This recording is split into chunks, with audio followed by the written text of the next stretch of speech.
பகவான் பூசைக்கு சேர வேண்டிய மலரையும் ஜலத்தையும் கொண்டு வர ஆசிரமம் சென்றனுடைய மனைவி ஏழை அழைத்து வர கட்டளை சேன் அல்லவா வந்து விட்டதா?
பாதத்தை பன்னிரா கழுவி பட்டாடையால் துடைத்து மல்லிகை முல்லை கோங்கு மந்தாரம் வெற்றி பாரியர் இப்படி சொல்லக்கூடிய மலர்களை ஏற்றி உன் பாதத்துக்கு வேலையை அர்ச்சிக்கின்றேன் சுவாமி.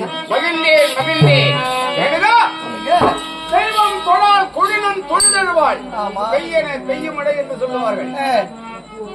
எந்த ஒரு பெண்ணானவள் தன்னுடைய கணவனே கண் கண்ட தெய்வம் என்று போற்றி புகழக்கூடிய பெண்களிலே ஒருவளாக திகழ்கின்றாளோ மழை பெய்யுன்னா பெய்யும்.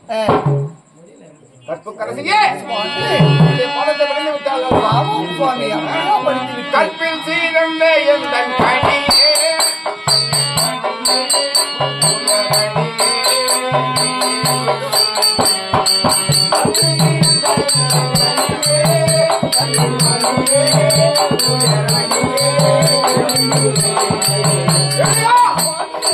கற்பில்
இந்த உலகத்திலே நான் ரிஷி கூட்டத்திற்கெல்லாம் தலைவனாக திகழ்ந்து கொண்டு வருகிறேன். ஏன்?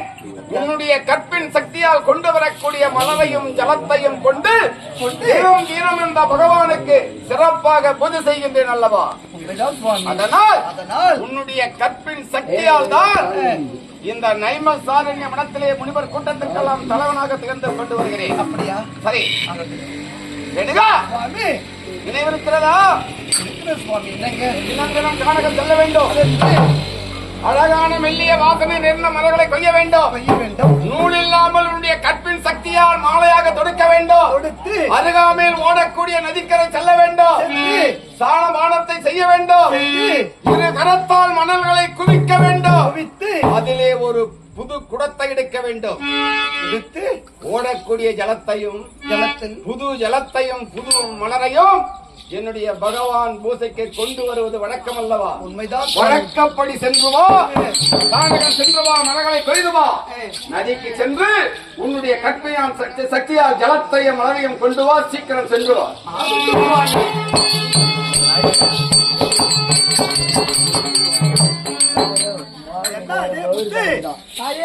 என்ன